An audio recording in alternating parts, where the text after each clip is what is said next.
Excuse me. I'm I'm working through a cold right now, so I don't feel the greatest.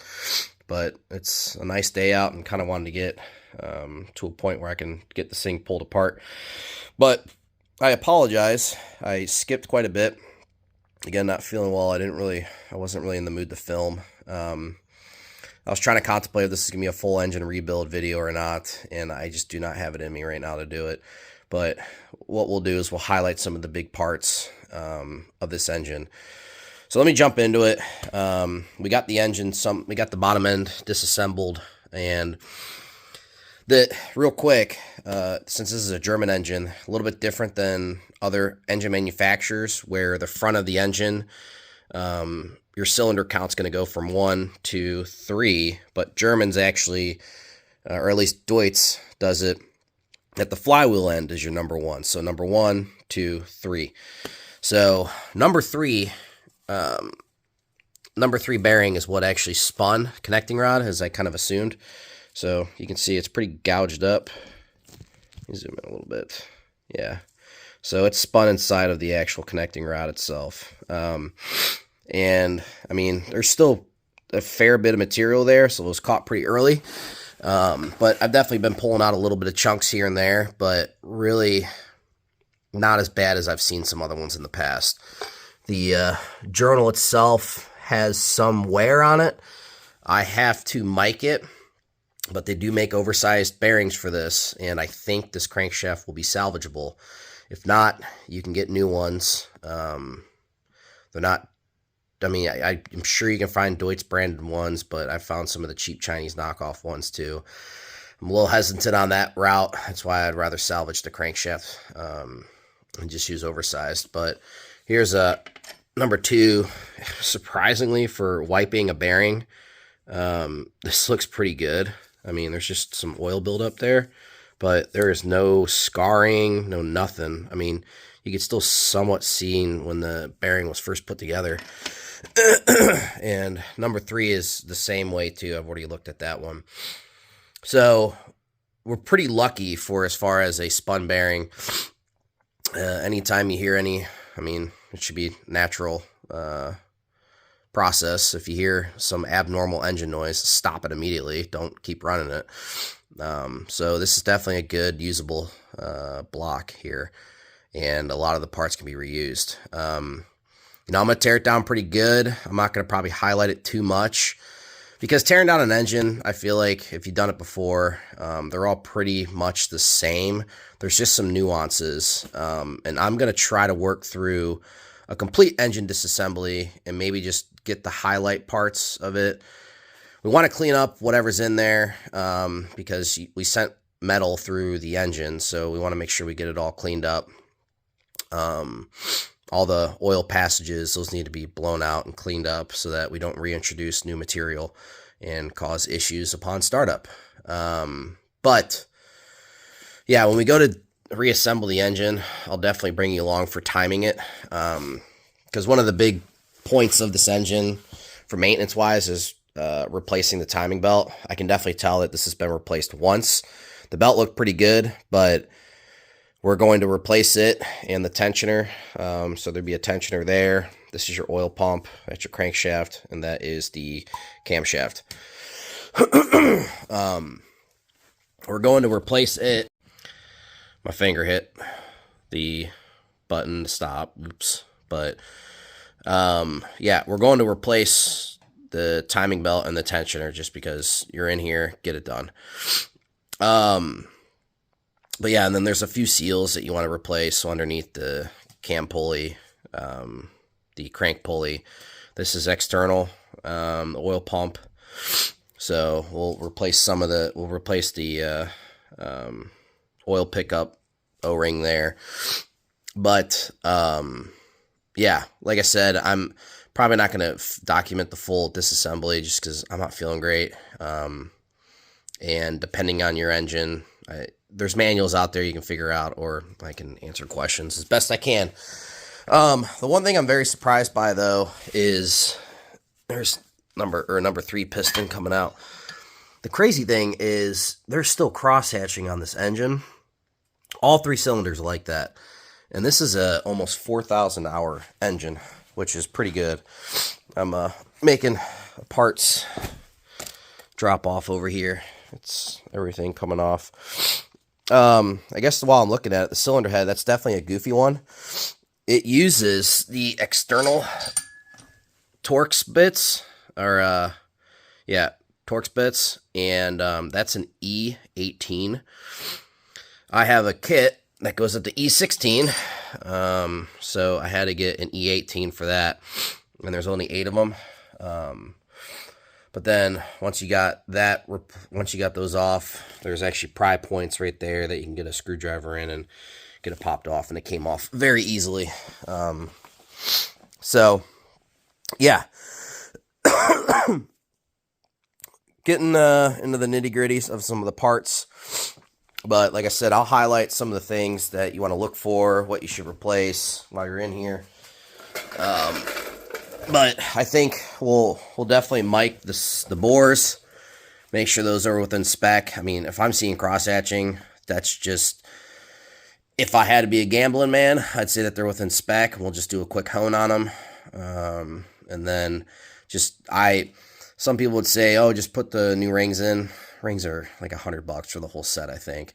So just replace the rings, clean up the pistons, and all the bearings will replace down in the lower end. But we're making our way through it. Definitely manipulating this engine, because I have an engine stand set up for the Kubotas. I could have gotten it set up for this, but it was just easy enough just to get it set up on some blocks. Man, it's not going anywhere. But yeah, like I said, I'm working towards getting the crank out now. There's really nothing left connected to it. I'm going to get the caps off. The pulley for it, there's a big bolt, and actually when you go to change timing belts on these things, I can't remember if I was explaining that. Again, my brain is so shot, I can't remember what I just said like 5 minutes ago. But there's actually a bolt here, your main bolt that holds everything together, and you do not remove that at all, but because we got to pull the crankshaft, we had to remove it. But the gear is it's machined where it's not even a press fit. It just indexes right on top of that shoulder right there. And so if you remove that bolt, I'm trying to understand how people say you'll have issues, but there's tools that you use to line this engine up. Again, I can't remember if I showed this, but there's that one right there. You unscrew that, and there's a dowel that goes in there. And then there's that one down there. You unscrew that and put a dowel in there. That one back there is for your camshaft. This one's for your crankshaft up back there. And that locks them into the correct orientation that they need to be in.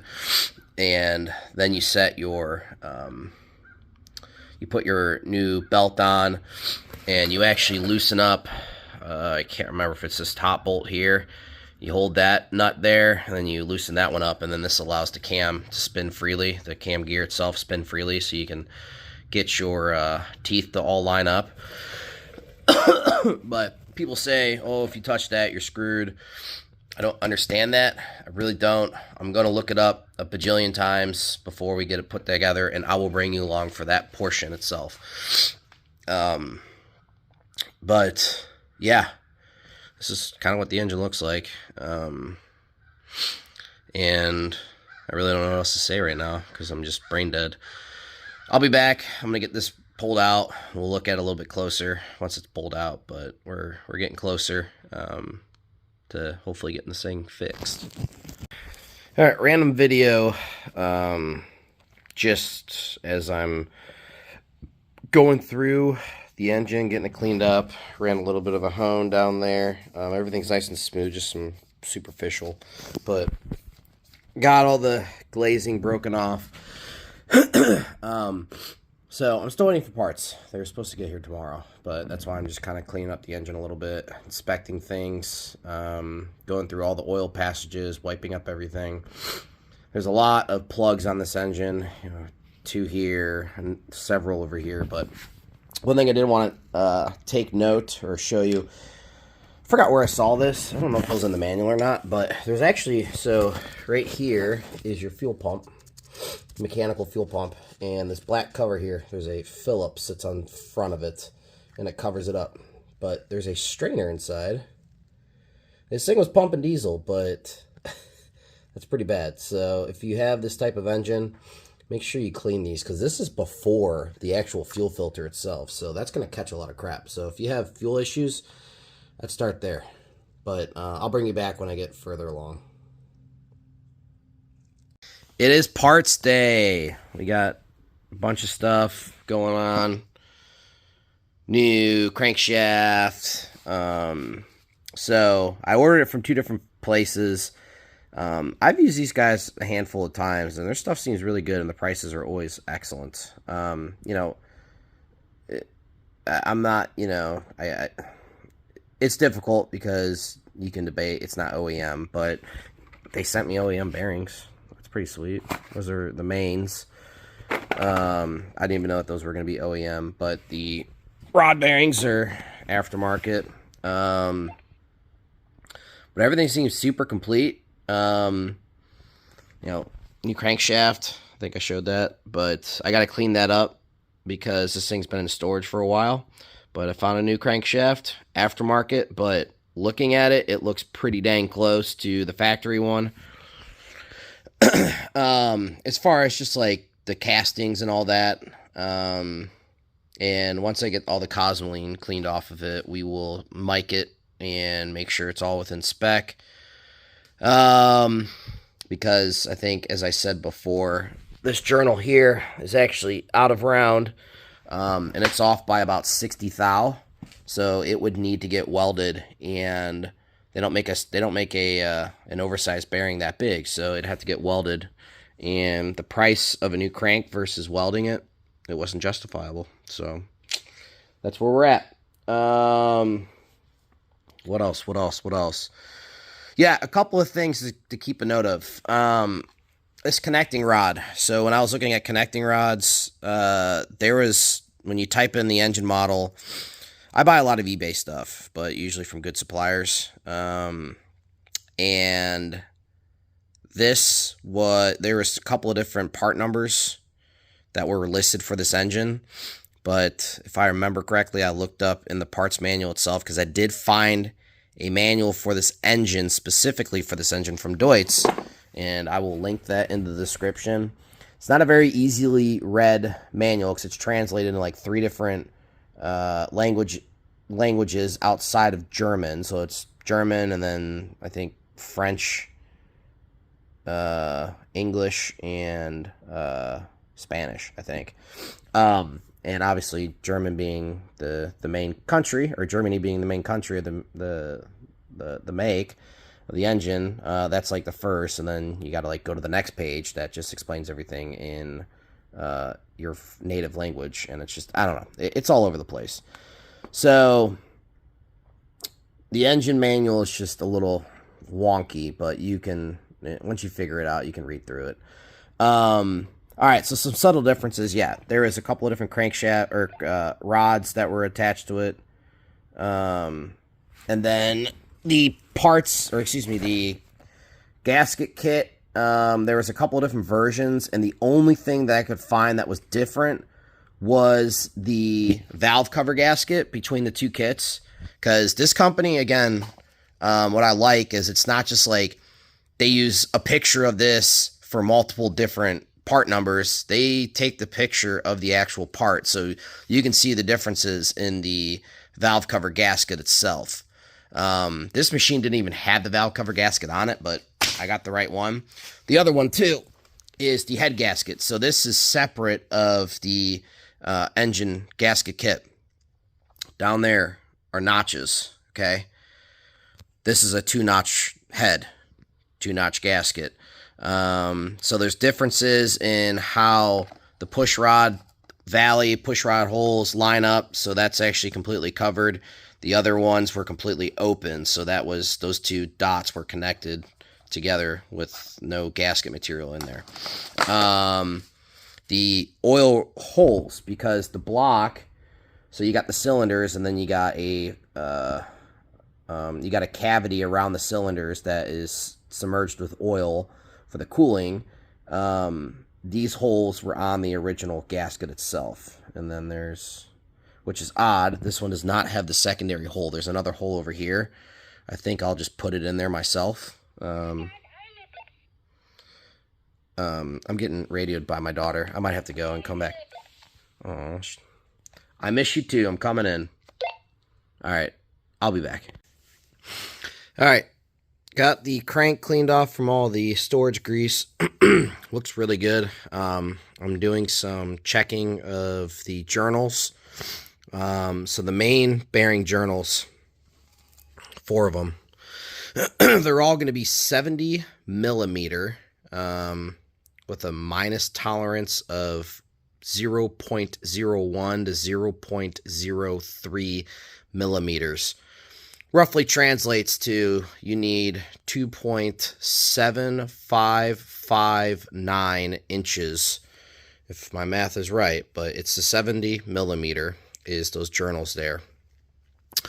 The connecting rods, those journals, oh my gosh, hold on, give me a second. Connecting rod journals are going to be 55 millimeter with the same tolerance of minus 0.01 and 0.03 millimeters. I'm not sure about the minus, why there's 2 different minuses. Machinist people can probably tell me a little bit better about that. But, long story short, they spec perfect. So, good job, China. So those look good. The thrust in here, give me a second. Let me get that dimension for you. All right, so the thrust is on your number 3. Well, it could be number 2. I don't know. I'm going from the front of the crankshaft back. So number 1, number 2, number 3 is where your thrust is done at, which is interesting.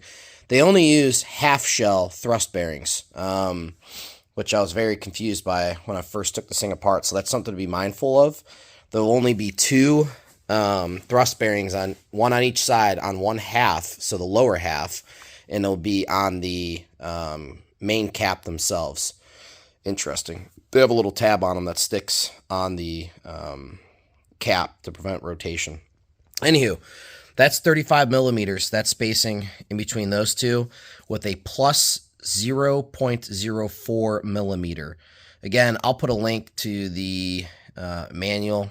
It takes a little bit of reading to figure it out and get through it, but it has all these specs in there, but just for you, for your reference. Anywho, those spec'd out great, so I'm happy with that. And I'll save, I mean, there's 1,000 videos to do plastic gauge, so you can do that on your own. I'm not going to film it, but plastic gauging, when I put the caps on and put the rods on, we'll plastic gauge that to make sure that the bearings are good. I don't see any issues. If those are all in there, I highly doubt we'll have issues, but at least we're checking that stuff off. Yeah, I forgot because I ran inside for a while because once my daughter said she missed me, I felt bad and I wanted to come in and hang out. So as I was explaining, because I just saw this sitting over there, this is the head gasket, 2-notch. You'll see when you take yours apart, whatever notches, there's a 1, 2, and 3 notch. But I think there's 2 different 2-notchers. I don't know. Again, HQ, they had a picture of the exact one, what you're going to get, which was great. There's not like a default picture and you just have to take a guess. Their pictures are accurate to what you're going to receive. So that's money. I still need to check that connecting rod since that's a new one.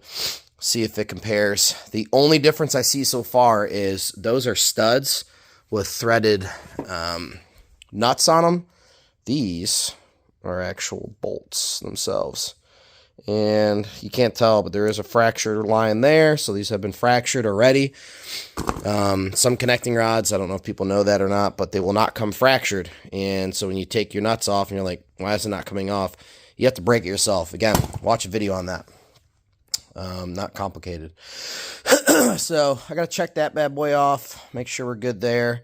I really hope I got the right one because I was learning myself up, and actually I just now remembered my brain.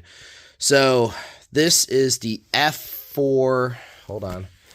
Here we go. Focus. Oh, geez Louise. Whatever. You see it right there. f3m1011f. If I remember correctly, there is a, did I say F4? There's an F4, which is basically the same engine with one more cylinder. But then there's the F3M, which is what we're working on. There is an F3L, I think is what it is. And so it's a different engine, but I don't think they threw it in these 4635 Gales. But it's from the reading I was able to figure out, I think the only difference is the stroke on those engines. So they have less stroke, so slightly less displacement. And that's where you're going to get it from your connecting rod. And so with the connecting rods being different lengths, that's where I think that why there is different numbers. I can't remember. Maybe I'm just jabbering and pretending like I know what I'm talking about, and I really don't. So I don't know. Look it up yourself. Make sure you're getting the right parts for your engine. But this is going so far so well. Probably hit a roadblock at some point. Guarantee it. I don't want to guarantee it because sometimes I surprise myself. But I'm jabbering. Crank's checking out good. We'll check that connecting rod next. And then what I think we'll do is maybe get the block, or maybe get the crankshaft in the block. I was going and just making sure I cleaned out everything, because I'm blowing out every passage and making sure there's no debris left over from when this thing blew up. That's very important. You don't want to introduce any more metal. I mean, thankfully this thing wasn't super catastrophic, but there's definitely ejected some metal in. Surprisingly, the oil pan was not caked with bits and pieces. I mean, there's a few things, but I have seen a lot worse. So cleanup on this thing has been a lot easier than some of the other engines I've worked on. But if you ever have this done to you, make sure you take apart every oil plug on this thing. I mean, you got plugs here. These plugs are actually just through the block, except for that one. It connects to that one because I think this is for your turbo. They make this engine block. This Gale here, the 4635 SXT is a turbo version. Same capacities, it just has more horsepower. Maybe some higher flow hydraulics, I'm not sure, but it adds like another 10 horsepower. But it's the same engine, just with a turb ski on it. And I bet you that is where your oil feed is, because that's an oil gallery. And then somewhere, either a special pan, or maybe it threads into there. I don't know. But you could probably put a turbo on one of these. Probably need to get some different injectors, but that's a possibility if you like to tinker. So, yeah, I've been taking out all these plugs. This actually right here is your thermostat. Can't remember if I said that the other day. Inside of there is a thermostat, and then your neck goes on top of there, and that is, this is the hose that was, or the hose connected to this is what they actually replaced, and that's when the connecting rod failed, the bearing failed. So that right there is your oil pressure control valve. So I haven't really cleaned that up, but there's no shmoo on that. So that one's pretty clean. I'll take out that one. No clue what's in there. No clue what's in there. No clue what's in there. But the, again, the manual details all that stuff. So that was pretty handy to find that. Got a little bit of mess on the floor. At some point I'll epoxy this place, but it's been low priority. Other stuff to worry about. All right, I'll keep working. Be back. All right, so just wanted to point this out in case you forget or whatever. But if you take apart any of these, that one right there is also an oil control valve. That as well, pressure.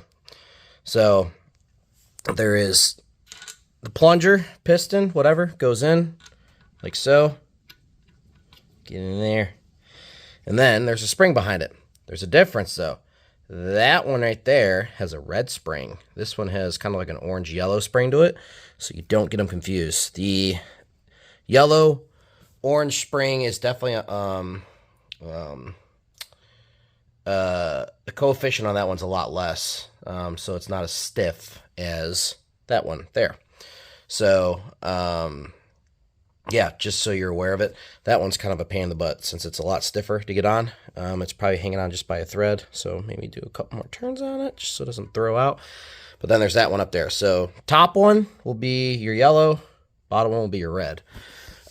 These two here are just, I'm assuming, other oil outlets for, you know, if this engine obviously uses in different stuff, so if they need to, it's labeled in and out, so that's what I assume. Anywho, just want to point that out. I don't know what the torque spec is, but I'm just going to say that. All right, we got the main caps on loosely, but it is labeled from the flywheel 1, 2, 3, 4. Not that it matters, but I'm following as I removed it. So I am looking at the bottom of the engine, and that would be the right side, left side.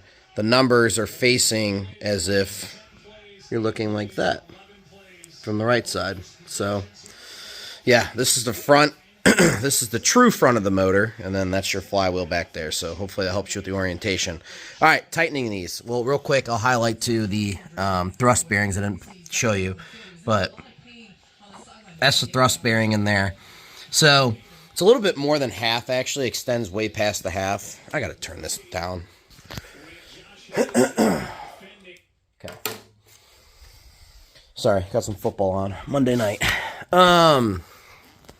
So yeah, they're a little bit more than half shell thrust bearings, so they extend a little bit past the halfway point, but that's the little tab that they fit in right there. I should have showed you, but I didn't. But they're, I mean, if you've installed thrust bearings, you'll know. If you haven't, I'll tell you.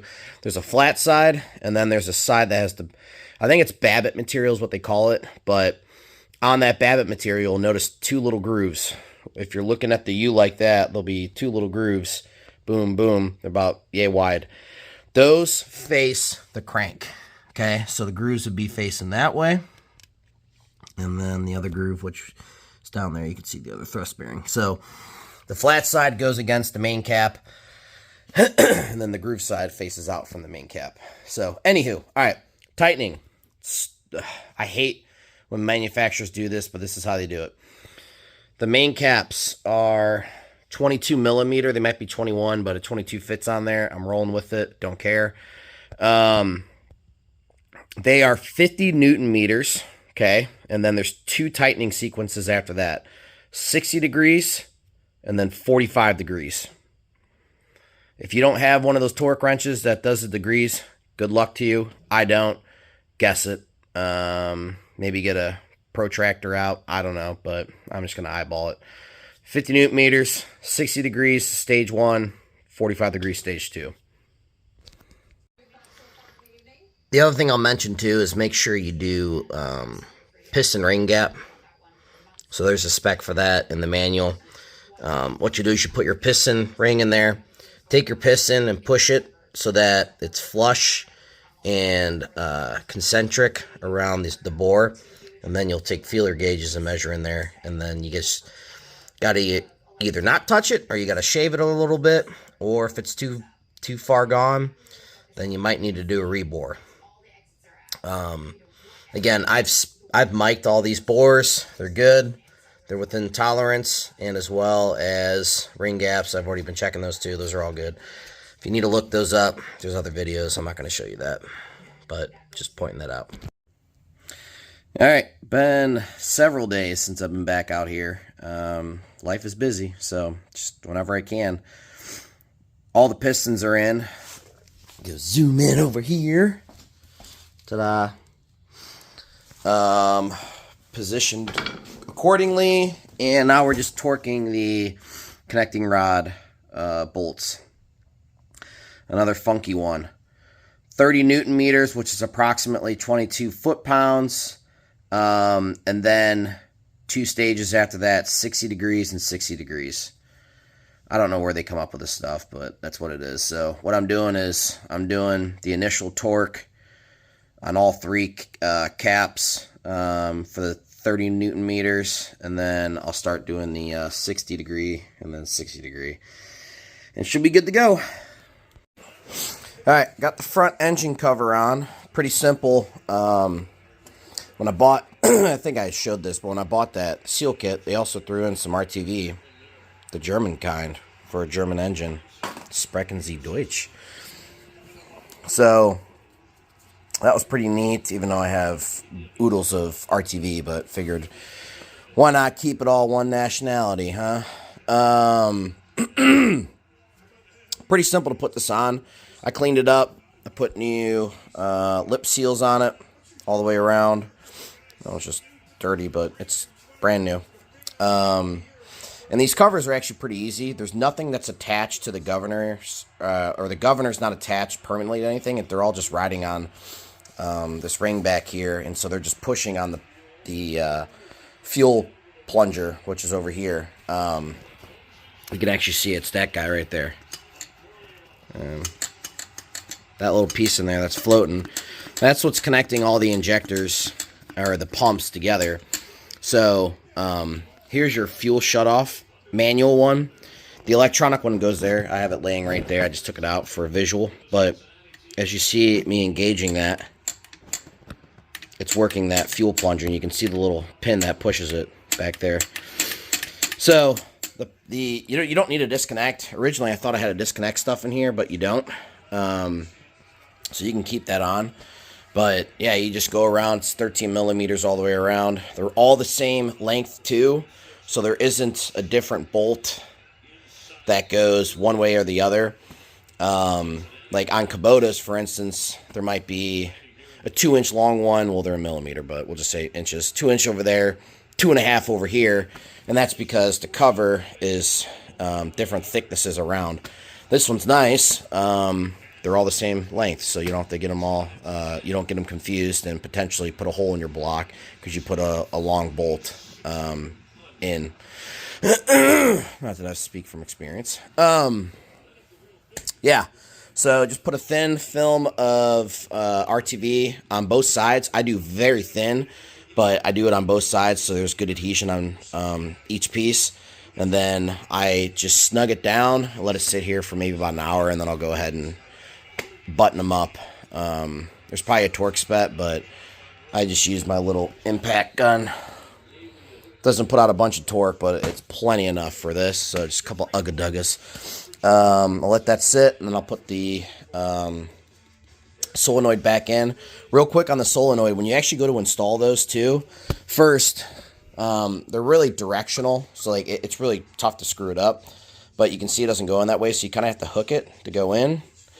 And as you're doing that, you also want to hold your fuel or your stop switch, pull that down so that the hook can get into that passage. I don't know, if you read the manuals, that's what they say to do. I think you can do it without it, but just a trick of the trade. Yeah, I'll be back. So I'm in a spot now where I just want to get this thing roughly timed in, and I guess what I mean by that is locking the cam in the correct timing position, and as well as the crankshaft in the timing position. If you remember earlier, in order to get to your timing plugs, you got these little 10 millimeter plugs that go in there. One right next to the oil filter for your cam, and then on the other side for your crankshaft, and I'll show you that when I get to the other side.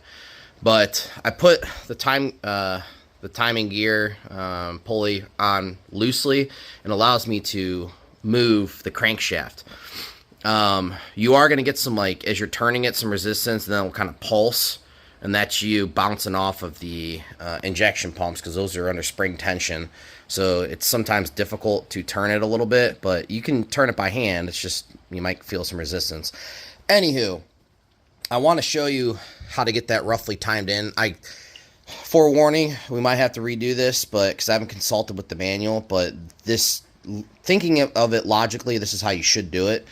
because it's kind of the same procedure when you're doing a timing belt, but in this case, your timing belt, assuming you haven't skipped any teeth or anything, is already on time, and you're just doing maintenance, so you're just getting everything locked in. And how to get things locked in is with these locking pins.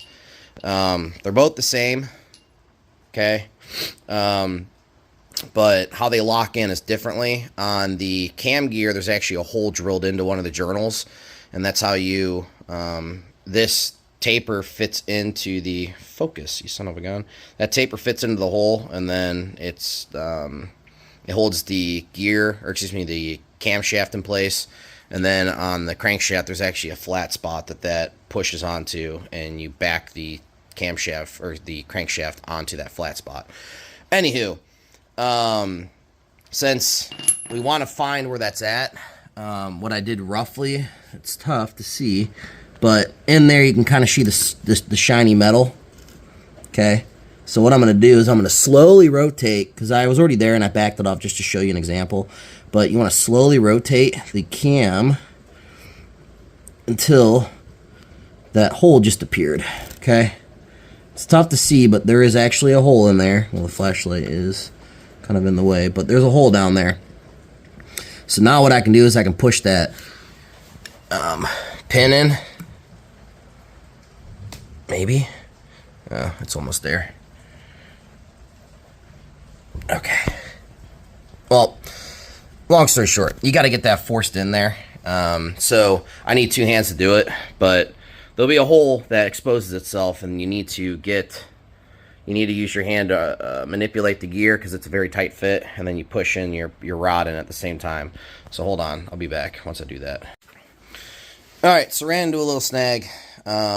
The issue was actually why it wasn't going in. These are high quality, has now left me hanging. I didn't put a mic on it, but it seems like the outside diameter of this is too tight to actually fit all the way in the bore. See, it kind of gets hung up there. Okay, so again, I told you I had another set. Here's this one, and it will actually go in there further. So I'm right at the cusp right now where I need my two hands to get that lined up properly. Let's see if that worked. All right, so it's almost there, but this one's going in further, and it seems like the OD of this shaft is a little bit tight for that bore. So a knock on HQ, that stinks. So I'll probably tell them about this just to let them know so other people don't get screwed. And so if you notice that yours isn't going in all the way, it's most likely because it's not going to fit. So again, thankfully I had another set on me, and that one's working just fine. But what I'll do is I'll use both my hands to get that locked in there, and then it's threaded right there, and you thread it all the way in, and then you know you locked that cam gear in. So I'll be back once I get that locked in.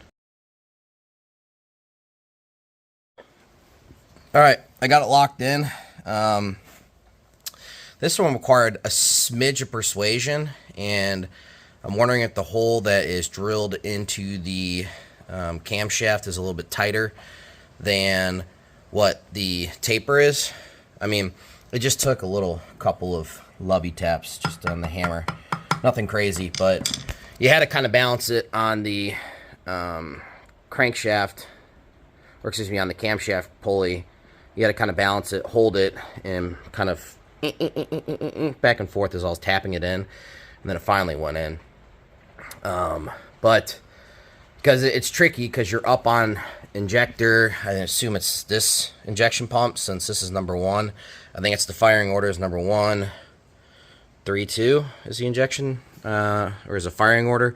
But anywho, you're right on top of that injection point, and because you're getting this thing to TDC, top dead center. So you're balancing it on that spring that is pushing on the plunger, and that's where it's kind of tricky. But anywho, once I got it seated in, you don't want to go crazy. You just tap it in lightly, and then it will stop, and then you use a little flathead screwdriver to tighten it down. But now there is zero wiggle in that thing. I mean, it is a very tight fit to make sure you're locked in. Anywho, so now we'll go on the other side. We'll try this HQ over there. Hopefully it works, hopefully it doesn't. But on this side, same style plug, but right there, and this is for the, so you can tell. So the weird thing about the, with the crankshaft, you want to do the same thing. Look in there, and then you'll see that flat spot. And once you get to that flat spot, because I forget the direction of the engine rotation, if it's, as you're looking at the crankshaft from the front, if it's clockwise or counterclockwise, I forget, I should know that. But you'll do the same thing where you'll get the pulley on there and start rotating it. But since I got the bottom end exposed, I'll probably rotate it that way. Now, with the crankshaft, the only funny thing about it is it doesn't necessarily lock itself in, because there's a flat spot that comes in, and the pin... Oh, let me see if I can use my fingers, my chin to hold the camera. Dang it. The pin is coming up like that to hold it from spinning the other way. But you could technically back it off because there's nothing to stop it from going this way. So when you're timing this, we'll review that, but you got to make sure it's pressed up against the pin and does not swing backwards on you. Okay? If that makes sense. I hope the camera was able to pick that up, but... Alright, I stopped the video just to make sure my fingers were in the camera view since I was using my chin to hold the camera. Yeah, I had a tripod. I broke it, and I just haven't gotten a new one because I wasn't expecting the film, but here I am. So, what I'll do is I'll start rotating the crankshaft to that position as well, and then once we see it through there, we'll go ahead and get that pin, and I'll kind of show you where that flat spot is. Okay, so I have no problem admitting when I'm wrong. It's not, again, I should have referenced the manual, but I figured, why not just try to do this logically, but going through it on my own pace. And then before I call it completely timed, I am going to review the manual, make sure what I said is correct, and then we will confirm that. I'll confirm that later on. But you're actually timing it off of number 1, because I was looking down here at number 3, or excuse me, we're timing it on number 3. We're not timing it on number 1, because remember, Deutz switches the cylinders around where the rear of the flywheel is number 1 and then up. So while I was turning it, for some reason I thought we were actually doing it off the counterweight, but then I remembered I don't think that's necessarily correct. So actually, there is your flat spot right there, that guy. Okay, so that's a machine surface, nice and flat, and that's where we're timing. That's what's going to be touching against the pin. So it's going to swing itself up that way and then push. Once the pin is inserted, it's going to rest on top of that. So as I was saying, if you went counterclockwise, you could actually back it off. So you need to make sure you're keeping clockwise pressure on it while you're doing everything, just to make sure everything stays in time. So I got to go another 180 degrees to get it up top, and that will put number 3 cylinder in TDC, and yeah, we'll be able to rest that pin up there. So I'll show you that here in a minute. But it's a little bit different since we actually got the bottom side exposed. We can actually see all the working principle of it. When you do a timing belt job, you're just relying on the pins because you don't have x-ray vision to look inside of the block, see where everything's at. So yeah, fun times. And also I figured I'd show you this too. Actually, in the manual, it was interesting. And I guess I've never paid close enough attention. Again, I'm not a engine builder by means, but I try to do everything right by the book. And I guess I've never paid attention to it. But in the manual, it actually said when you're putting on your journal caps or for your main bearings, you want to make sure they actually move. So you can see that one. If I'm not moving the dang camera, but it slides up and down. All 3 did that. And you want to do that actually when you tighten down your connecting rods caps. Once you tighten them down, you want to make sure you can break that free so that it's moving back and forth and there's nothing binding up on there, because there needs to be some movement. But I did do the clearance on it, and that was fine. So it's just sliding up and down on the journal. But anywho, I thought I'd show you that before I continue to rotate it. Alright, so the camera's not going to focus, but in the back of the hole you can see the machined flat spots coming up. It's not fully seated yet, or not fully in line yet, but at least we have a visual. Alright, as you see in the back there, it's not focused unfortunately, but you can see the machined flat spots starting to come up. It's not fully in the right position yet, but just wanted to get this as a visual so you can see it.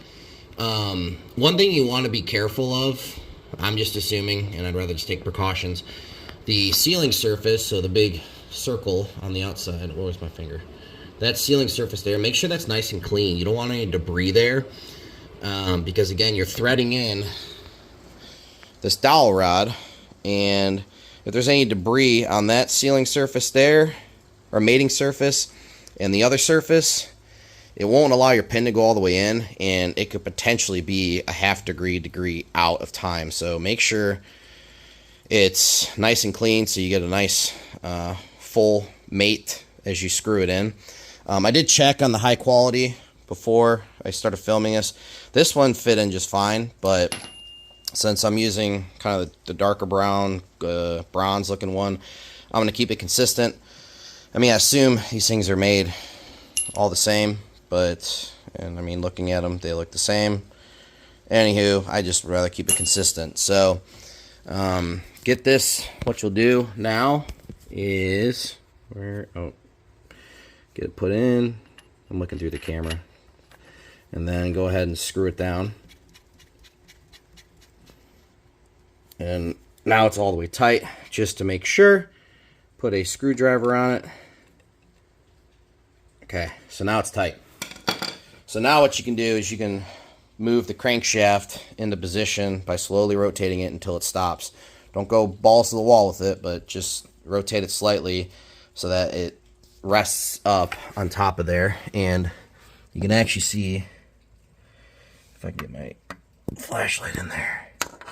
Nope, too dark. You can see the pin up there, and it's getting close to connecting it. So just watch that pin and watch the flat spot, and you'll be good. Alright, so I got the crankshaft locked in now. You heard, you didn't hear it, but I heard it. As I was slowly rotating it clockwise, you heard a nice solid tunk, and that means it landed. And then I can actually, you probably won't be able to see it on the camera, but where the heck is it? Is it that one? I lost it. That's okay, it's up there. There is the pin touching the machine groove, or the machine flat spot. So it's locked in. We're good there. Now again, I'll caution you constantly about this until we get it locked in with the pulley or with the belt. You can accidentally rotate this counterclockwise, and then you'll be screwed. So it'll be interesting when I go. What I might have to do is redo this. Again, I'll consult with the manual before we get this completely locked into place. But because I still have to put on the pulley for the crankshaft, and that thing is torqued down pretty good, I don't feel comfortable using those pins as a hold tool. Maybe I'll sacrifice one like this one because these let me down. But then I'll use a good new one to make sure that it's not deformed in any way where it could potentially be off by a half full degree when we go to time it. Yeah, so anywho, because timing it, you loosen this up and it allows you to slip the pulley around. So this pulley can be manipulated in any way. This pulley stays locked down with the bolt that holds it to the crankshaft. So even if you're off by a half tooth, when you go to actually put the belt on, you loosen this up and it allows you to free spin the big wheel so that you can make sure you get everything locked in, because these two are the only ones that are important to make sure that they are within the exact position. Your tensioner, not so much. Your pulley, your oil pump, not so much again. So that's kind of my next step, is to get that all cleaned up. I got a new seal for it. And that's what's cool about these, actually. If you ever need to replace the oil pump, Not that they go bad often, but it's external. So instead of a lot of pumps that are built in internally and you have to take off a bunch of crap to get to, it's pretty simple to get to these. So the pump is able to be taken apart too to inspect it, and I'll make sure I get it cleaned up, but we'll get that probably slapped on next, and maybe get the sink timed up. I don't know, maybe, we'll see. Probably, don't know. All right, whoa. Started to switch gears. I got bored timing that thing, and I wanted to do this just to inspect. No sense of putting it together without looking at how the seats look, and man, they look great. Nice and shiny, no pits. Same thing on the valves. I've already looked at all 6 of them. But as well as I got new valve seals, so it takes only a few minutes to put those in, so why not? A lot easier to do it when the head's off versus trying to do it with the head on. So yeah, do that real quick. Pretty simple. What I do is when they're installed, I'll actually get a socket. These ones are nice because they got a little lip right there, but I'll get a socket that fits over that. Have this thing laying flat. You got to be careful because you got your injector tips. You don't want to damage those. But get a little hammer in that socket and then just tap it, and they'll usually pop the retainers free. And then putting them back together, I got a little tool for that. The heck is it? That dude over there compresses the spring and then allows you to put the retainers in. So easy peasy. Do that, and then we'll get this surface. I got a machinist bar that's ground down to like, I don't know, within 1/10 of 1,000, 10 thousandths of an inch, so it's really flat. And I'll get some feeler gauges and make sure that's nice and clean. I mean, I don't see any hot spots. This thing looks pretty good. So do that. Double check your deck too. Same thing over there. I didn't mention that before, but just make sure it's nice and flat. I already did it on the block and the head, but just want to make you guys aware of that. All right, I couldn't help myself. I lapped them. My setup's pretty simple, actually. I don't use one of those hand lappers. I use my drill. Had a stainless dowel that I pushed into a 1/4 inch fuel hose. I put a couple of zippies down there just to keep it from pulling out. But out of all, I've used this for dozens of engines, and it works perfect every time. It's a real tight fit into the end of the valve up by the keepers. But pull it out, put a little bit of the lapping compound around the circumference of it. And then I throw a little bit of oil on the stem, stick it in, and then I chuck it up there, and I just drill it. And comes out pretty nice. Just a little black smudge for me cleaning it up, but it's smooth. Butter. All right, I was going to wrap up timing it. By the way, I flipped it over. I was going to wrap up timing it, but I started inspecting the oil pump, and it doesn't look horrible, but for an extra 100 some odd bucks, I'm just gonna get a new one. $200, I don't know, it was somewhere around there. Order a new one. It'll be in here in a couple days. So I got time to spend, or I got time, so I don't mind waiting. But anywho, I got the deck cleaned, new head gasket on. I got the push rods in. What I like to do is down in the tappets down below, obviously clean off all the push rods, but then I'll drip some oil down in the bottom where they sit in the groove, so those are lubricated. And then I actually put a little bit of oil up in the cups too. So I also got the head ready to go, cleaned up. Very clean. It's flat, ready to go on. So I'll probably set it up on top of there for right now, and then get it cinched down. It's probably got one of those crazy degree torque specs. I'll let you know what that is here in a little bit. Okay, I got the bolts in. I haven't tightened them up yet, but just wanted to highlight pet peeve of mine. If you notice, you got ones that are exterior of the valve cover. They're not really super clean. And then you got 2 that are interior. Make sure you put the right ones where they need to be. I don't know why it bothers me, but just keep it the same, dudes. All right. Well, next part, I'm gonna put on the rear main seal, which is this aluminum housing. Knocked out the old seal, put a new one in, buttered up both sides, and we will slip it on. Put a little bit of oil on there. I haven't done that yet, but put a little bit of oil on there, and then be good to go. All right, back out. I skipped ahead and forgot to cover the tightening of the head bolts. There's some type of diagram. I didn't see it. Obviously, I didn't tighten the head bolts yet, but I kind of got it carried away and started doing that cover. But to get on track about the head bolts, manual does call for a light coat of oil on the threads, and there is a torquing pattern, but I think it's the same. I didn't review that torquing pattern, but generally what I like to do is do a crisscross, boom, boom, and then work your way out to the edges. And you just do it because you're making it down, or you're going to make it go down all at the same pace. All right, so 4-stage torque pattern, like I figured it would be. First stage is 30 Newton meters. Second stage is 80 Newton meters. Third stage is 160 Newton meters. Fourth stage is 90 degrees. So that's your tightening pattern.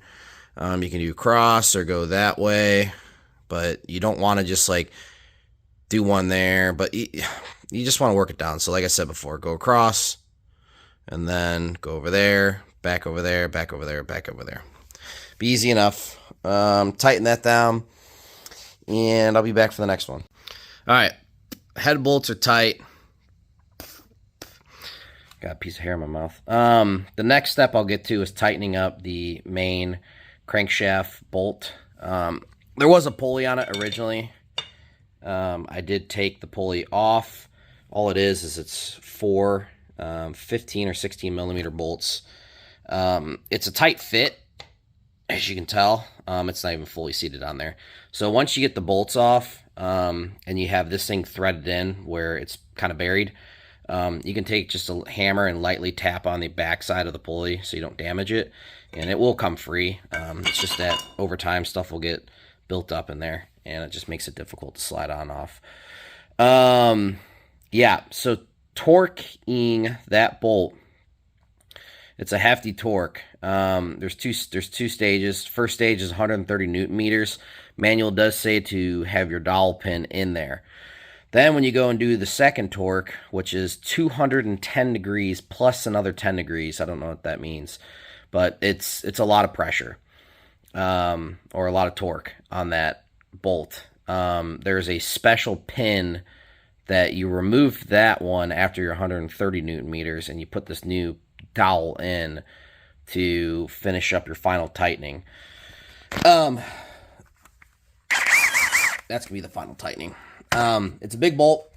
I have done it in the past. I've never had a problem. I just give it a few ugga-duggas. I don't sit there and let it rip for a minute straight. You might have some issues, but I'll at least get it to 130, and then I will go ahead and give it a few rips with that, with the pin out, because it is going to want to walk the crankshaft a wee bit. And then once that's tightened up, I'll back it off and get that pin back in there. But the manual does say to use the correct dowel pin. I've done that before, and not an issue. It's very tight when I originally took it off, so I'm not worrying about it. We'll do that, and then we'll get to the... we won't be able to do the final time yet, because we got to get that oil pump back in. I mean, so I'm skipping a few steps. Like, I should have the oil pump in already by now, but I don't. Whatever. We're just doing stuff here and there until we get it all put back together. But in the meanwhile, I'll go get that knocked out. All right, got the motor flipped again, and got the oil pickup. I guess a pointer or tip for that one. There's no seal in the seal kit, and when I did take it off, it was RTV as well. So I just put a extremely thin coat, pulled it off to make sure we weren't getting any inside of the pickup itself, because that's the one thing. It's never happened to me, but I've seen some videos of it, that you want to be careful of, that you don't have excess RTV. Like, you know, over here you can barely see it squished out. You have big globs sticking out, you can get RTV sucked up and comes loose and gets sucked up and clogs things. So just put a very thin coat around it, extremely thin, and then I bolted it up and she is on there. So I got the pan all cleaned out. This is also silicone. There's no seal for that as well. So just a little light thin coat around both sides and we'll get it bolted up. Pan is on. Another thing I'm just learning now. This stuff sucks. I was over here looking at the case I put on yesterday. I'm literally wiping that off. It's stupid. I started reading into it. I mean, I figured German, but gotta be good stuff, right? So this is the Victor Reins. It's the, what is it, 300 SI Universal Sealing Compound. They claim it to be fast curing. And then I pull up the product bulletin sheet. And then I'm reading all the technical data. And they're like, at 40 degrees Celsius, that's 104 degree Fahrenheit, and 90% humidity, 9 hours curing time. That's what they classify as fast curing.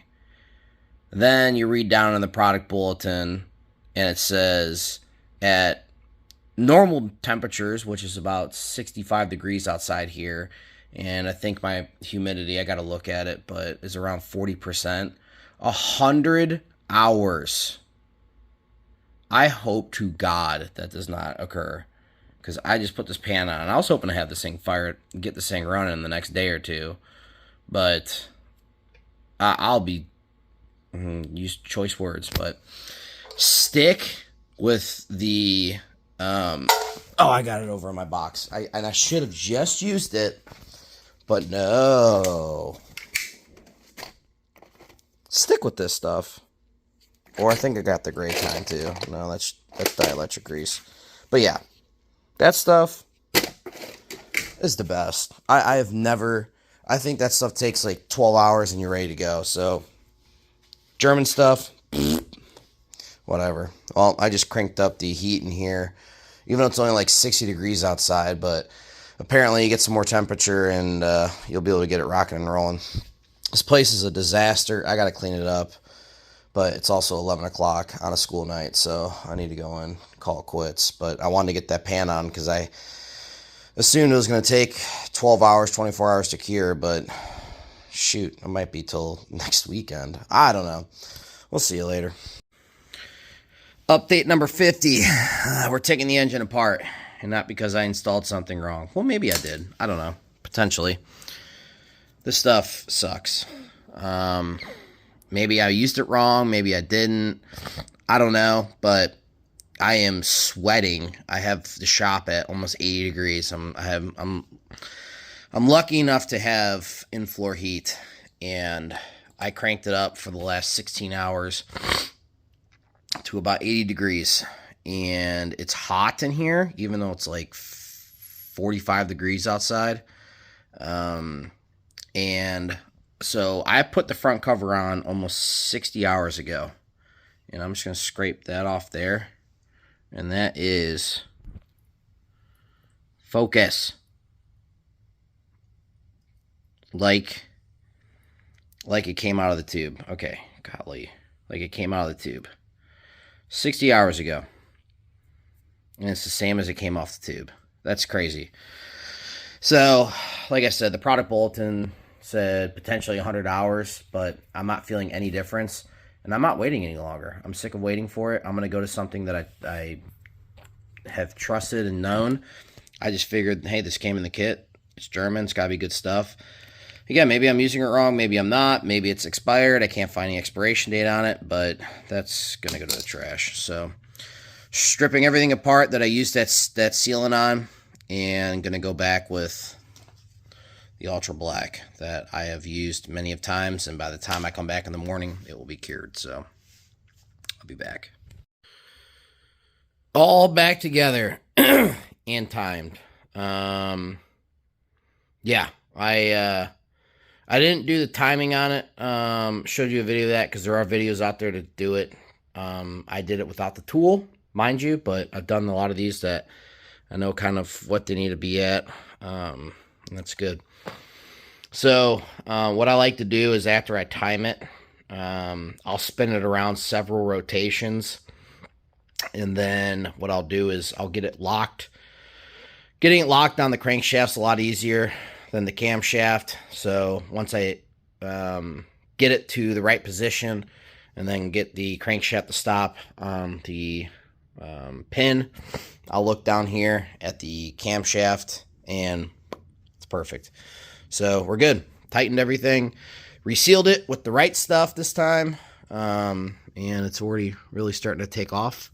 I'm not getting any smearing on my finger, so that's should have done it from the beginning. Annoying, but anywho.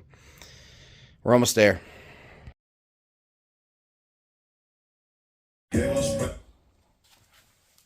Alright, we're fancy. I got a tripod. Finally replaced my old one. But yeah, we're I skipped ahead a little bit. I mean, I think you saw the disassembly. And I reassembled. Let's see what I'm trying to remember from yesterday. We did the reseal of the front timing cover, or the front engine cover, rear engine cover, oil pan. Put the right stuff on there, and 24 hours later, wow, it's actually cured. Imagine that. Use the right stuff. Anywho, I put the rear bell housing on, flywheel on. That thing sucks. It is so heavy. It's tight. I pinched my finger. I thought I lost it for a second. So be careful on that. Oil filter. I'm using a CarQuest 85348. What came off of it was a not a Purelator. So I forget, but whatever. This is the only one I found. I'm going to get a filter kit for this, and this is just kind of for the initial startup. Getting it ran and whatnot. But, anywho, I got a bunch of the good old Rotella in there. And I put some oil in it. So, I got the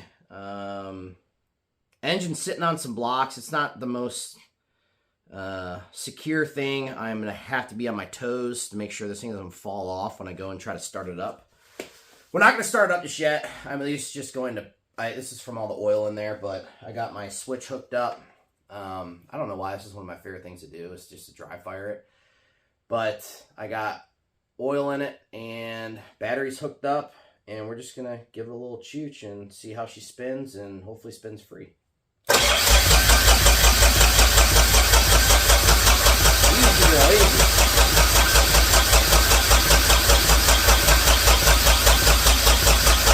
Oil's dripping. Nice. All right. That's cool. Oh yeah, I kind of forgot to highlight this hose right here. You have to do that.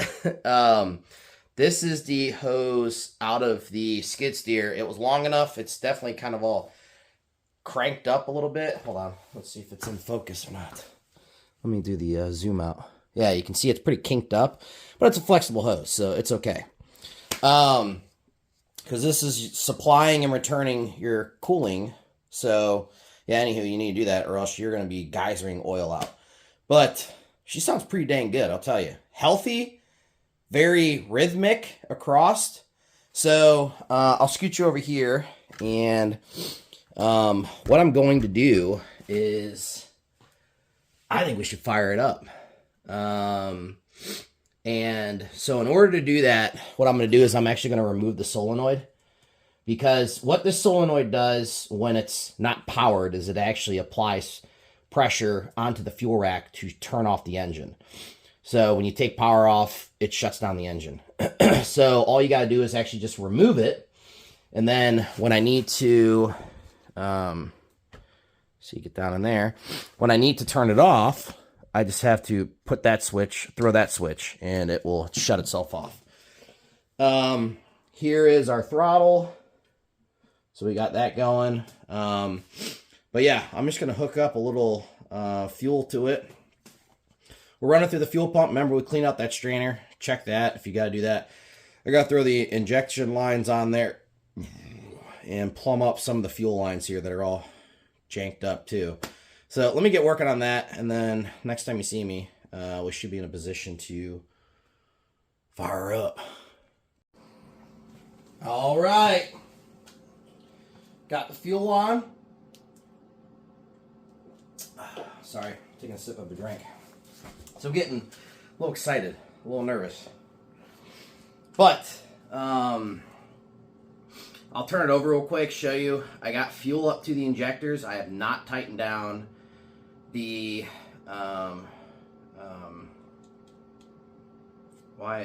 the supply lines to the injectors, excuse me. But they're getting wet. Hold on, let me crank up the tombstone a little bit more. Fire in the hole.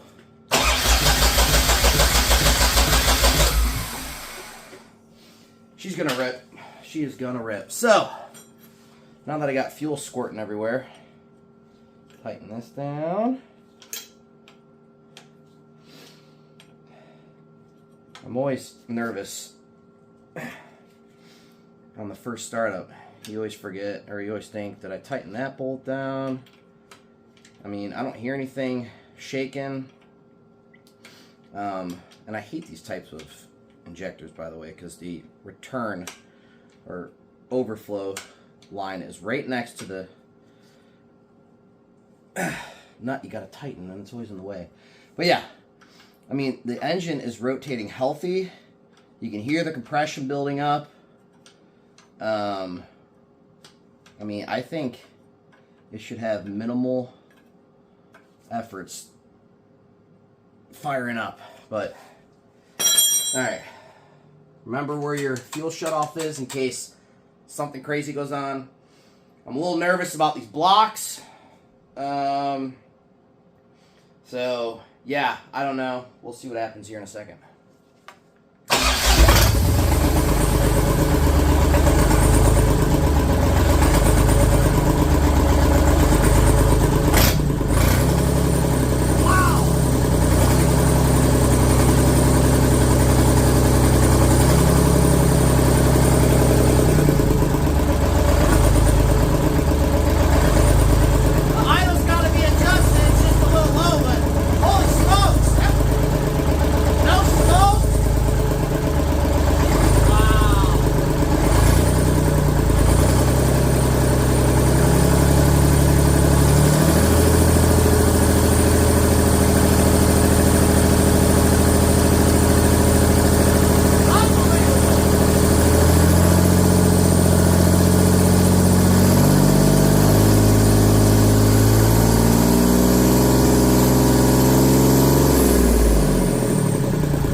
Success, ladies and gentlemen. Sheesh! I mean, that was just immediate. Freaking awesome, awesome, awesome. I'm happy with that. Alright. Deutz f3m1011f rebuilt. Peace. Just in case you wanted to hear it again, fire up. I mean, immediate. Ready? 3, 2, 1.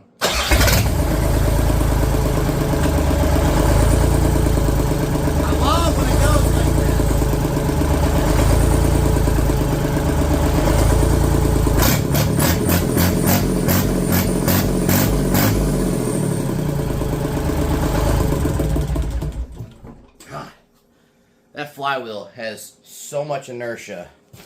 It's wild, but sounds good. Only time will tell, but I'm pretty confident I put my name on that one.